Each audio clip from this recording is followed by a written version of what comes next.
Maswera sei muri Zimbabwe, welcome to our channel. Apo patinofaina udzinenge chitika matima na nyika yedu yeZimbabwe tichingoti kana kari kutanga kako kuya pane ino channel, please don't forget to subscribe.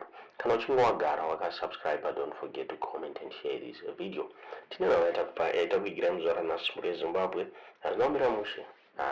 It seems as if President Emmerson Dambudzo Mnangagwa and Vice President Constantino Chiwenga Ayowa Hanzi, it seems as if they are on the same page. Muri Zimbabwe Mushure Makungi, they were spotted muchitiko chakaitika nezuro ku ZANU-PF headquarters apo panga pane meeting ye the Women's League address the Women's League.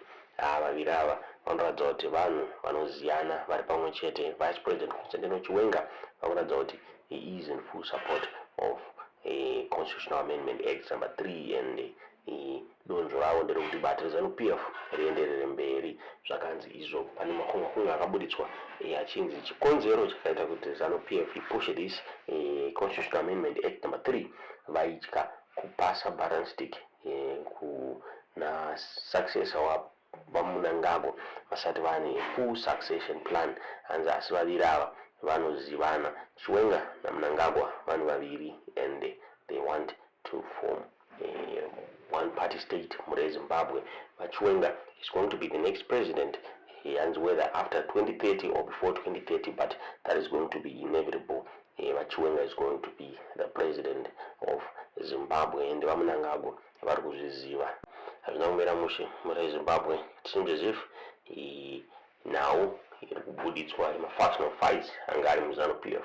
Hanzi nhau dzekunyeba nhau dzaida kublinda vanhu so that cap 3 inowanikwa ichisainwa vanhu vopinda mahope avo kuna vaChiwenga muri Zimbabwe. Tisingazivi kuti munoiona sei nhau iyi. Tiudzewo zvamunofunga mucomment section.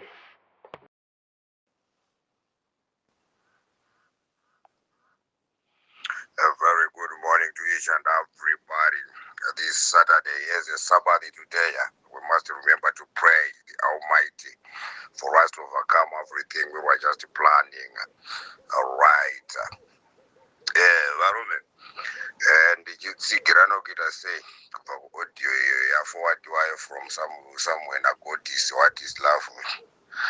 Nezvamataura zvi-citizen citizen leader mabhiza. Right.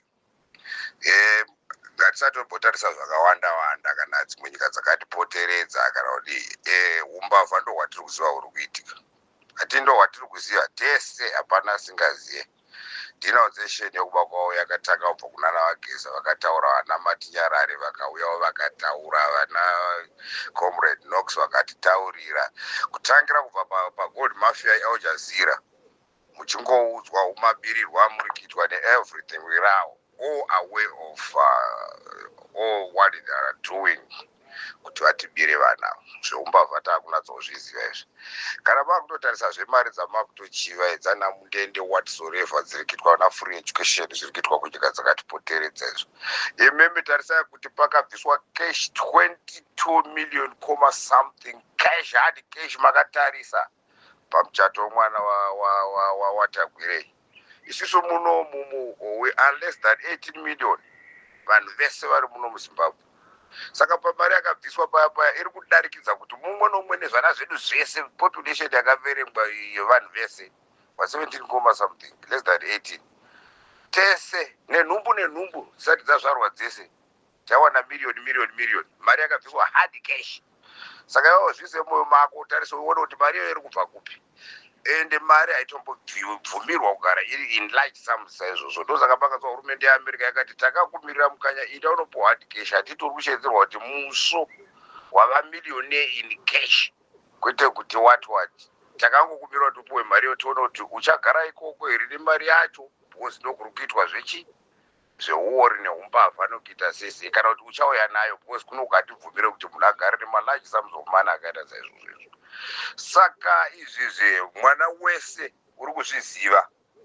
Chatiri kuda panapa chandanyaya kuuya nacho ndechekuti tiri kuona kunana Doubting Thomas vakawanda matiri kufamba meso vanhu vakawanda vari kurwarwa neana vachitya vachiita sesese. Adingasavi machita, adingasavi luto ngecho isu tisi tiri kufamba tiri paground tiri kudispatcha maflyers tikuwa maconsultations tichimobilize vanhu tichita sese here nemateriality vanhu vari kudayira zvekudayira zviya asi chatiri kuona problem what pane kakutya ko zviri kutaurwa izvo bvisaipo hakuna zvinhu zvakadaro iwewe zvibvunze kuti why mudharaja tsimba mutoda ari kufamba right now achiisa parequisition letters emusi wa31 kuti we are going to just have a peaceful demonstration aende vari kufamba hasi kunyepa zvamuri wachitaura kuti mapolice station ari kutotaurwa kuti munhu arafamba nebhora vanhu varinatsokunzwisa politics vanozva chinhu ichi chinhu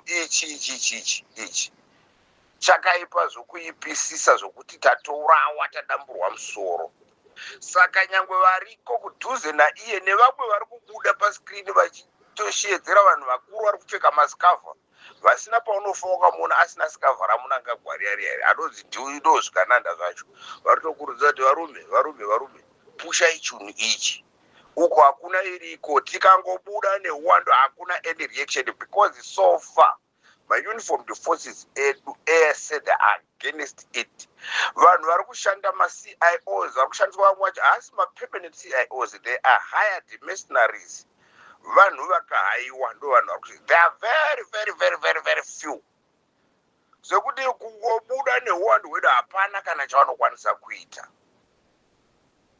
iwo chaicho masecurity agency edu masecurity forces atinoziva edu ese ari kwatiri ari kungoti vakomana garai mapinda murodi kanika 1 kuti bima yangochemera action kubva kuna geza toda action toda signal toda yeyo kabudai neuwando first day musi wa31 July vanhu vakazadza mastiti zvatoendwa hapasina chimwe chichaitwa futi as long as they are already in the panicking mode so if they see the reaction from us the citizens neuwandu hwedu hapana kana nyaya musatombovhunduka kana kuti ngatitokurudzira dhodza nezvozvo otherwise vazhinji venyu hamundizivi ndosaka takambokusiyai at first paidira munote leader in this group but muona maisirwa ndakaitwa handida kujoina ndakaita zvokuitorwa ndikauya kuzoiswa kuti ndisewo mobilization because kuno kwakaoneka vanhu vari kuuya vakawanda vanhu vakawanda havandizivi I'm a prominent figure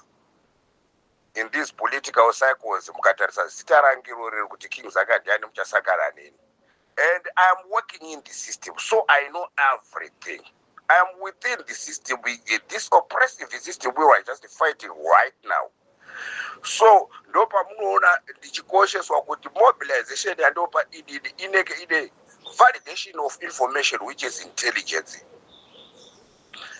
inenge ine validation information yakakwana saka zvatokutaurirai zvimwe zvacho izvizvi hatisi kutaurirai zvekugotswa natsuro kana kuti zvokuvhumwa kana zvekurota zvezvi aiwa no tiri kuziva zviri kuitika tiri kufamba navo vanhu ava mukaona isu takukupai zvivindi tiri kurwadziwa asi penyu pamunofanira kunge muchiita semacitizens eZimbabwe hamusi kupaita ndo patiri kukumbirisa ipapo kuti vakomana kubvira rini kani tichingochema kubvira rini yaende pasocial media musvika pakuti moona kuti maonline voting aitwa ese tichida kuona kuti vanhu vava ready zvakadii tiri kuona sokuti vanhu vava more than 100% ready but right now date ravapo signal yareleasiwa iyo date ravapo some people are backpedaling now tiri kuzviona maconsultations tichifamba physical on ground vamwe vanhu vakuda kudzokera kumashure vakuda kuti bhozi zvaakuda kuitwa kaizvi